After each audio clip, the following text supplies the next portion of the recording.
Hey, it's Dr. Claw here with a brief tutorial on how to complete the mini argument assignments for monsters in British literature. And so even though I'm looking specifically at the Travels of Sir John Mandeville assignment, this all mini argument assignments will work the same way. So this tutorial applies to all of those. Okay, so the mini argument is probably the type of assignment it's best to complete after you've already done claim formulas and favorite quotes, and the reason for that will become apparent in just a moment. The goal of the assignment is that you'll put together the 3 elements of argumentation that you've practiced in other assignments. So the 3 elements of argumentation, as we've discussed on Yellow Dig, are claims, evidence, and explanation. This assignment asks you to include all 3 of those. So this is your opportunity to practice putting those together in a cohesive form.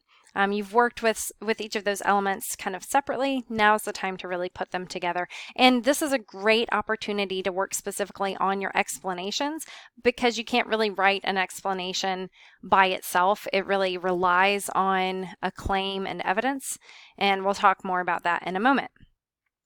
Okay, so you will complete one mini argument, and a mini argument consists of a claim, evidence, and explanation. And these 3 pieces of the argument should provide your interpretation of some aspect of the text you're looking at. So in this example, the mini argument you write should provide some kind of interpretation that you have come to about the travels of Sir John Mandeville.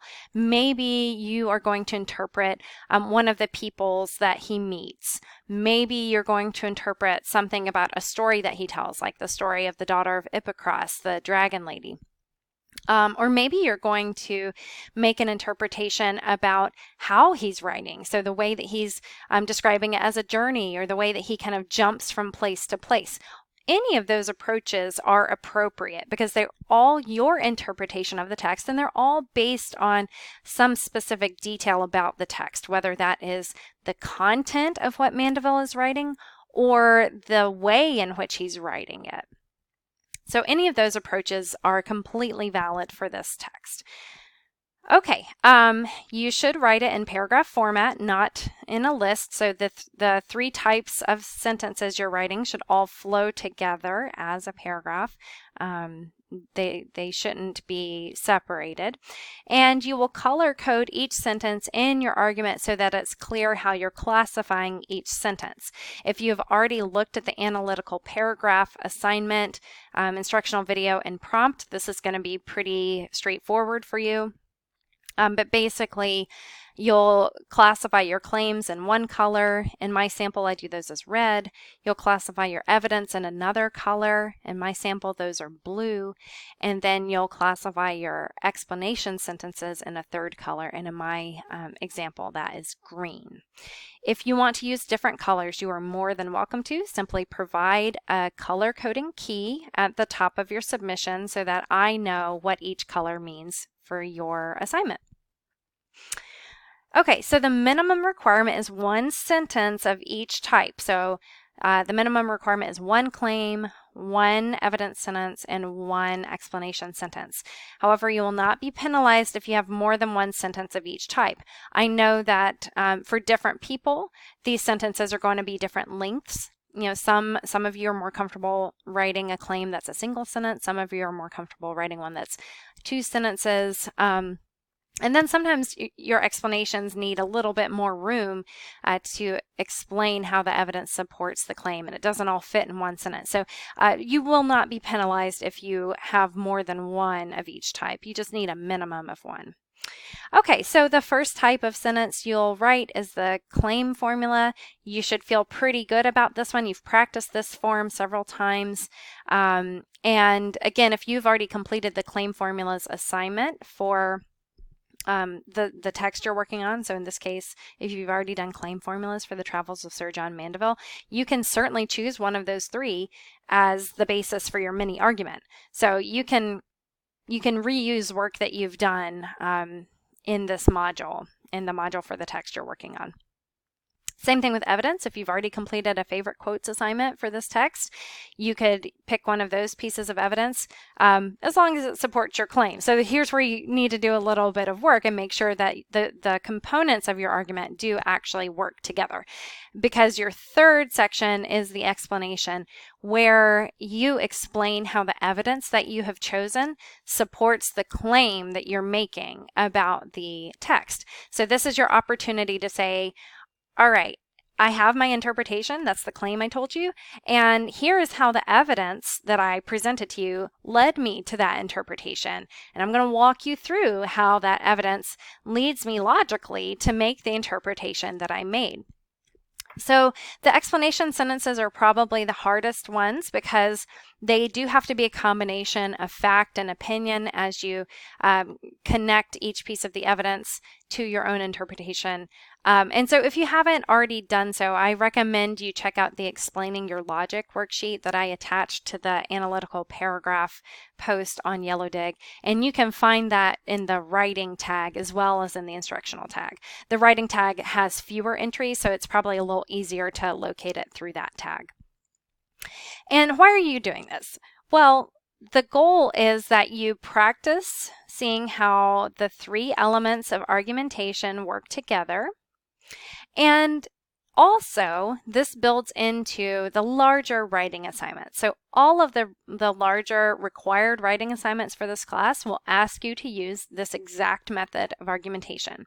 And so as you complete your mini arguments, you're actually practicing not just the writing style I'm asking for, but even the content. Because let's say you end up deciding to write your paper on the travels of Sir John Mandeville, you can absolutely use your mini argument, expand that out into your analytical paragraph, or expand that out into a different body paragraph for your close reading paper. So the goal in this course is for you to actually use all of the smaller assignments to build up to more complicated assignments. And so the mini argument is sort of the culmination of that earlier work you're doing with some of the other smaller assignments. And you can see that actually the point value for the mini argument is higher than those smaller assignments because it is a compilation of work. It's not just one type of analysis that you're doing. It's a whole argument. That being said, they are still small, so that's why it's called mini argument. I don't expect this to be a full body paragraph or anything like that. And then finally, the mini arguments will help you think through the monsters in our text and begin to understand their motivations, as well as what fears they reveal about the cultures that produce them. So what this means is that even if you don't write a whole paper on every single text, you know that in order to pass the class, you're going to have to do 9 of these mini arguments, or whatever the minimum threshold is for your particular class. And so that means that you'll have time to think about and analyze these texts, even if you're not writing a long paper about them. So it helps you understand something more complex about each of the texts that you complete a mini argument for. As always, if you have questions, please tag me on YellowDig with the @ symbol and use the Q&A tag so that other students can find your question. And I guess I should pop through the rubric really quickly. The claim is the same evaluation that I'm using for the claim formulas, so it should be about a specific detail from the text rather than a broad or general aspect of the text. It should clearly articulate the impact on the reader, and it should address some kind of big idea or the ramifications of the argument. So why might the impact on the reader that you're seeing be important? The evidence should be quoted directly rather than summarized. The evidence needs to be relevant to the claim that you have presented. And the evidence should be concise and focused. So please don't include more of the text than is necessary to prove your claim. I really want you to challenge yourself to trim down your evidence and use only the most specific aspects of it that are relevant to your claim and that prove your claim. And finally, the evidence should not function as a plot summary. Okay, and then your explanation sentences should use specific words and phrases from the evidence to explain how the evidence supports the claims. Again, I encourage you to check out the Explaining Your Logic handout that I've attached to the analytical paragraph post on YellowDig, which you can find in the writing tag. It should explain how you arrived at all of your interpretations that you present in the argument. And it should explain how each part of the evidence supports the overarching claim or argument. And so this part actually shows you why you should keep your evidence pretty concise, because if you're presenting like a paragraph of evidence and you only talk about one sentence, I'm going to be like, well, no, you didn't explain how each part of the evidence supports your claim. So do make sure that what you're quoting is the part of the text that really supports your claim and that you leave out the rest of it. Again, this does not have to be a full body paragraph. It doesn't have to be a full paper. You're not going to explain everything there is to explain about the bigger scope of your argument. You're really just explaining the evidence that you've chosen for this mini argument. And then, of course, I'm expecting a complete assignment, and I'm expecting it to be proofread. And that is it.